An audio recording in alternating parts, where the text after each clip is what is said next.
Ladies and gentlemen, there are moments when a single spark at sea is enough to shake an entire region. A commercial vessel catches fire off the coast of Qatar. An unidentified object strikes the ship. A harsh warning is issued from Tehran. An angry response comes from Washington. And almost immediately, the Strait of Hormuz, often described as the energy lifeline of the world, once again becomes the center of a new geopolitical storm. Welcome to Life and Current Affairs.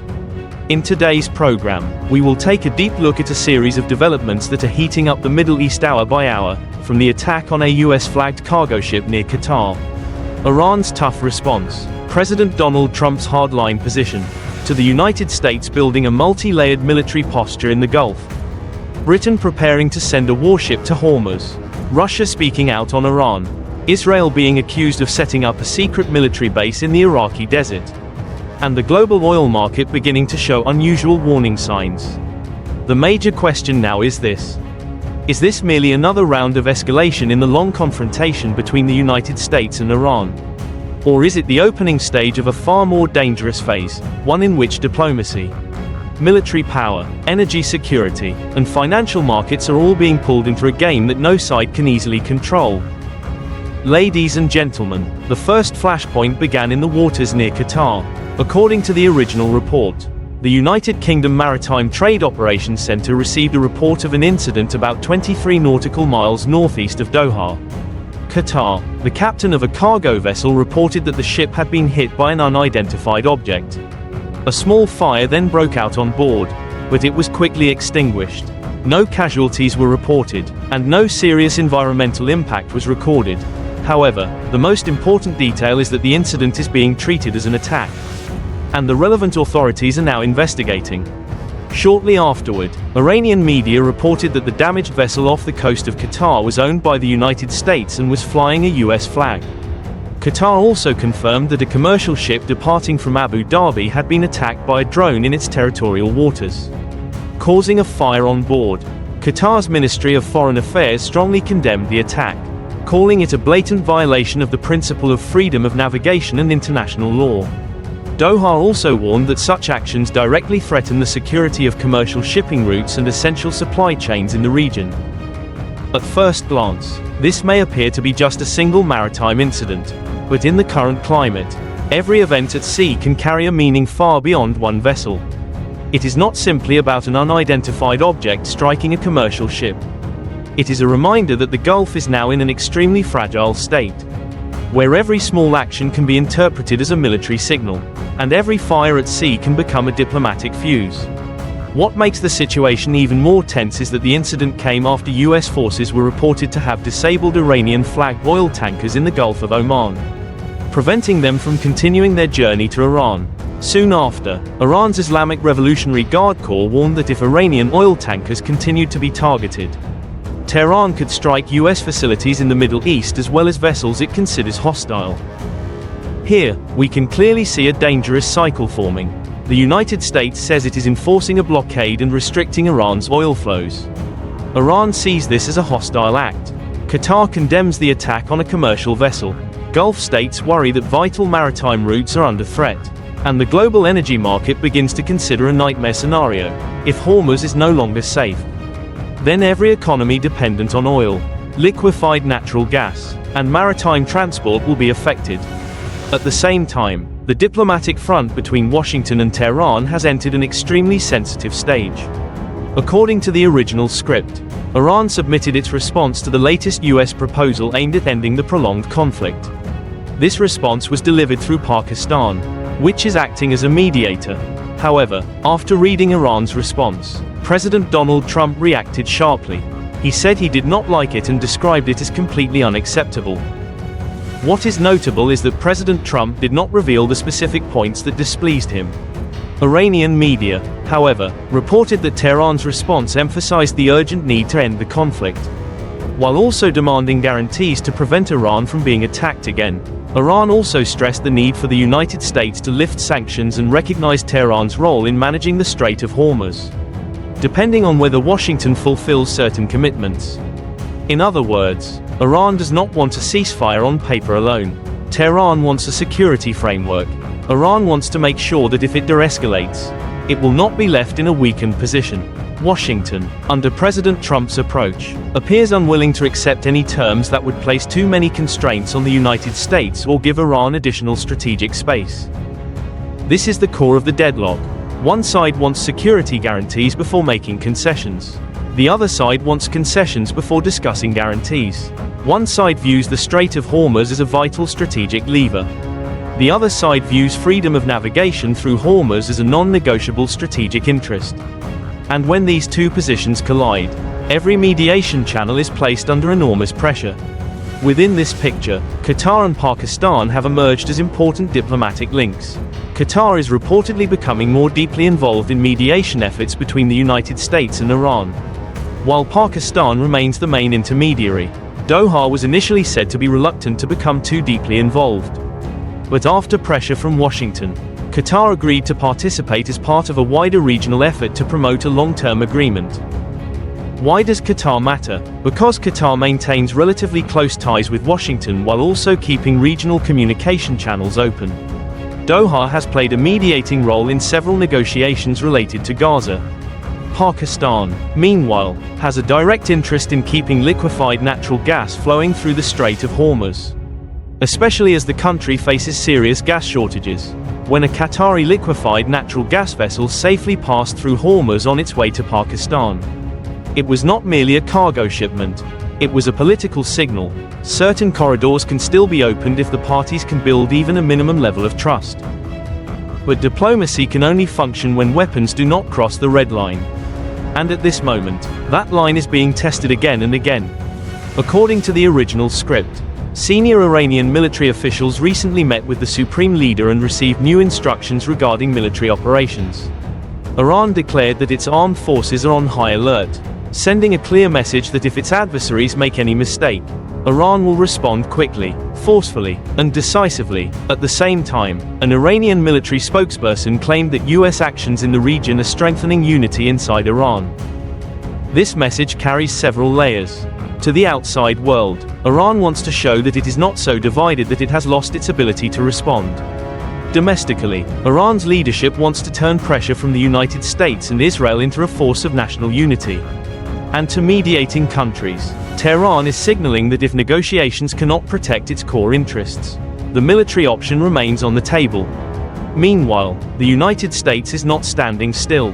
According to the original script, Washington has launched a major blockade operation aimed at Iran's oil shipping routes.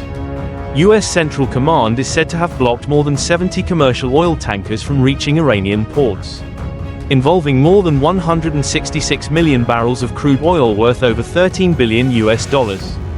The United States is also reported to have deployed more than 15,000 troops, over 200 aircraft, and more than 20 warships to the region. From a military perspective, this is not simply a campaign to stop ships. It is a multi-layered control posture.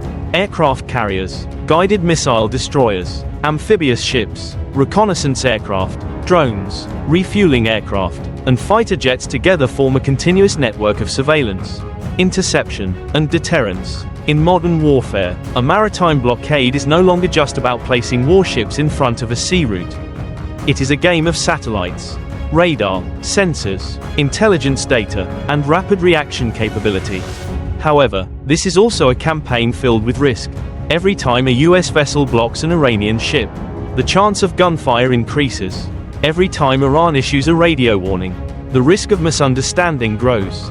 Every time a drone appears above the sea, the questions of who launched it and where did it come from may take hours or even days to answer. But only a few minutes are needed for a missile to leave its launcher. One of the most important points in the original script is the assessment that, despite the blockade, Iran may still be able to endure for several months. Energy analysts cited in the report believe that a US blockade of Iranian ports will certainly deprive Tehran of vital oil revenue, but it may not immediately push the Iranian economy into a severe crisis. Iran can reduce production, consume part of its crude domestically, sell oil already stored at sea, and use alternative trade channels to extend its ability to withstand pressure. This is what makes Washington's strategy difficult. A blockade is only truly effective if it creates pressure quickly enough to force the other side to change its calculations.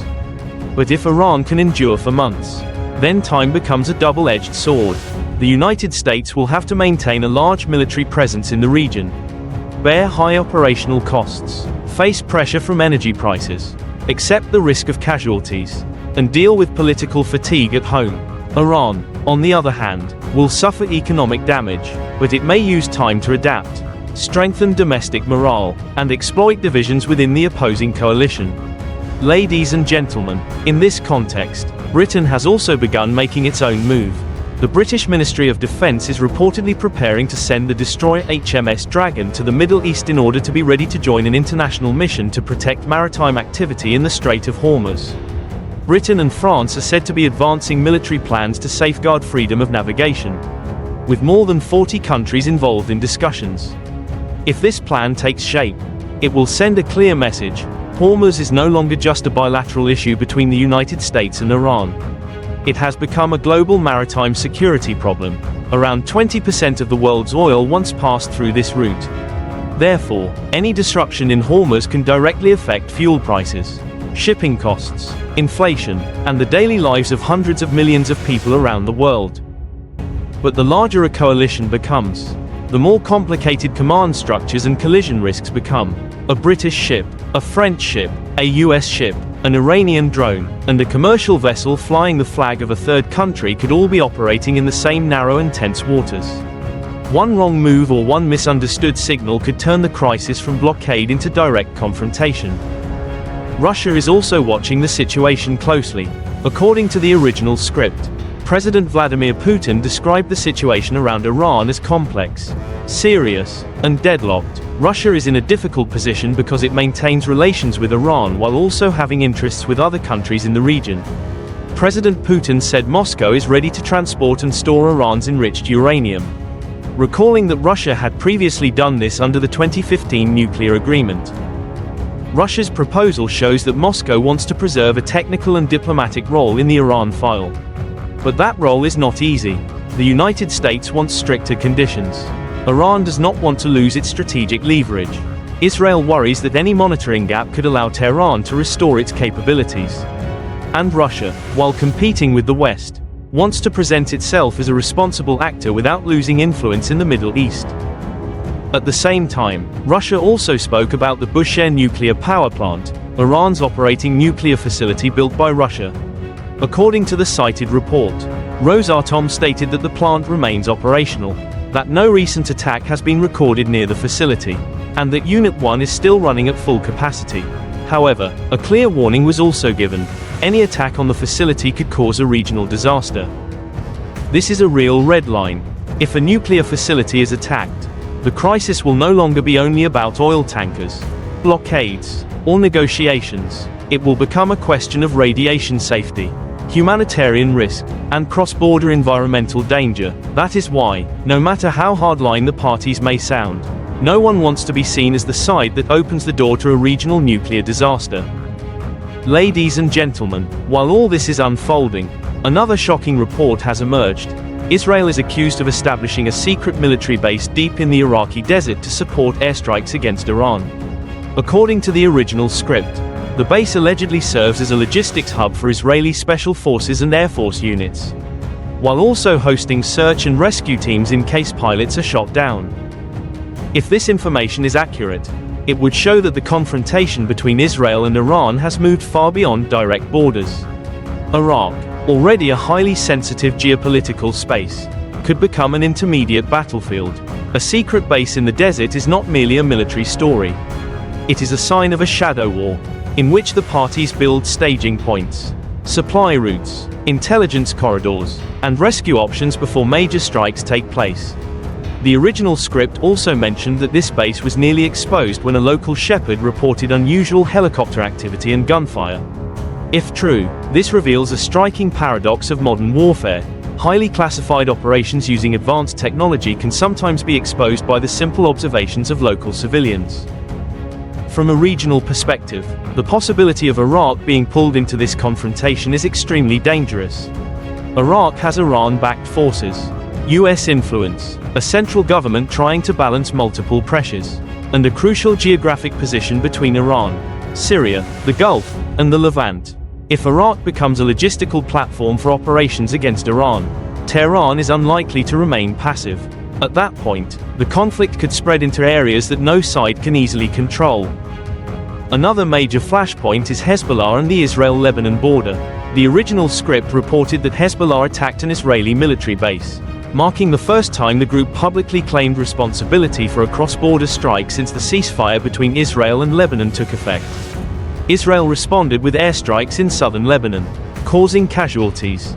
This shows that a ceasefire in the region does not necessarily mean peace. It may only be a thin layer covering unresolved tensions. Hezbollah still has the ability to strike. Israel remains ready to respond. The United States is expected to mediate talks aimed at establishing a more lasting ceasefire. But the challenge here is not only stopping the fighting, it also involves Hezbollah's influence, Lebanon's sovereignty, Israel's border security, and Iran's role in the region's network of proxy forces. Ladies and gentlemen, in this entire crisis, the oil market is an invisible but extremely sensitive front. The original script mentioned that US authorities are investigating unusual trades in oil futures markets, including large positions placed shortly before key announcements related to ceasefires, delayed military action, and the Strait of Hormuz. Some trades are believed to have generated enormous profits, raising suspicions that individuals or organizations may have had early access to highly sensitive information and used it for financial speculation. If this is proven, it would become a very serious matter. When war, diplomacy, and energy markets are tightly connected, even a few minutes of early information can generate hundreds of millions of US dollars in profit. A statement from the White House can send oil prices plunging. An attack near Hormuz can send prices soaring. A ceasefire signal can reverse entire trading positions. In such an environment, information is not only power, information is money, and if national security information is leaked for speculative profit, trust in the system will be seriously damaged. This is also why geopolitical crises are never truly far away. They enter oil contracts, shipping routes, insurance premiums, transportation costs, fuel prices, electricity bills, and household budgets. When Hormuz becomes tense, oil prices fluctuate. When oil prices fluctuate, production costs rise. When production costs rise, ordinary consumers eventually bear part of the burden. Ladies and gentlemen, looking at the broader picture, the current US-Iran crisis resembles a multi-layered chessboard. The first layer is military. The United States imposes a blockade. Iran threatens retaliation, and warships and drones operate heavily around the Gulf. The second layer is diplomatic. Pakistan, Qatar, Russia, Turkey, Britain, and Gulf states all try to keep channels of communication open, but no one has yet been able to unlock the central deadlock. The third layer is energy. Crude oil, liquefied natural gas, the Hormuz shipping route, and Iranian ports have all become tools of pressure. The fourth layer is domestic politics. Iran has hardline factions. The United States faces pressure from public opinion and markets. Israel has its own security calculations. And Gulf states must protect their survival interests. The fifth layer is market psychology. A rumor, an explosion, a statement, or even a social media post can cause oil prices and capital flows to swing sharply. The most worrying point is that all these layers are now interacting with one another. A small attack at sea can derail negotiations. A hardline statement from a leader can shake the oil market. A secret airstrike can pull a third country into the crisis.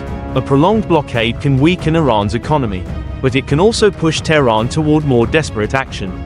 So what could happen next? The first scenario is that the parties continue a controlled confrontation. The United States maintains its blockade. Iran responds in a limited way.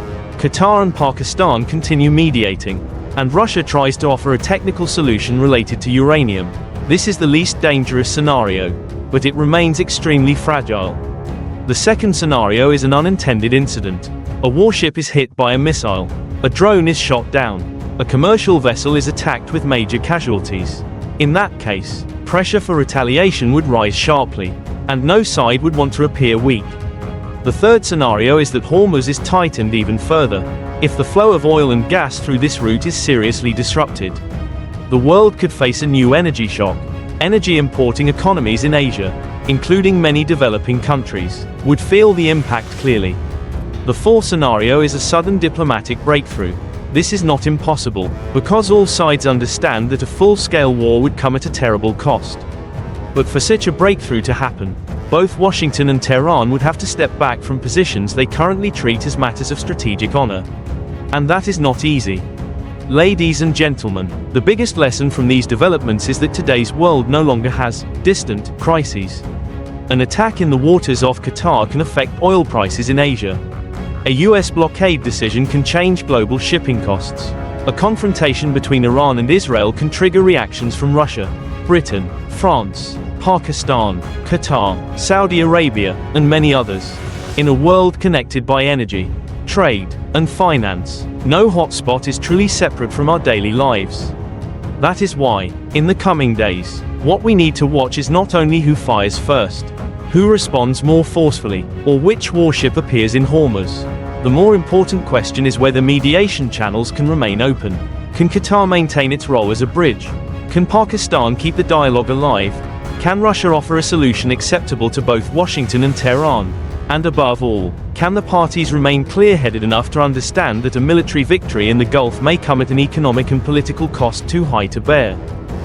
Ladies and gentlemen, the Middle East is once again standing at the edge of a major turning point. The Strait of Hormuz remains open, but trust is narrowing. Ships are still passing through, but every nautical mile carries risk.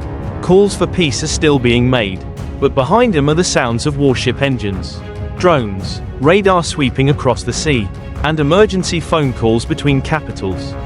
In a world full of uncertainty, what ordinary people need is not stronger threats, but wiser decisions. Because when great powers test each other at sea, people far away from the battlefield may still pay the price through energy costs, living expenses, and prolonged global instability. That brings today's program of Life and Current Affairs to a close. Thank you for spending your time with us. If you found this analysis useful, please subscribe to the channel, turn on notifications, and share this program so that we can continue following the world's most urgent developments together, with analysis, commentary, and a perspective connected to everyday life.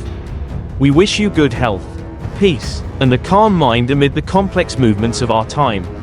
See you again in the next episode of Life and Current Affairs.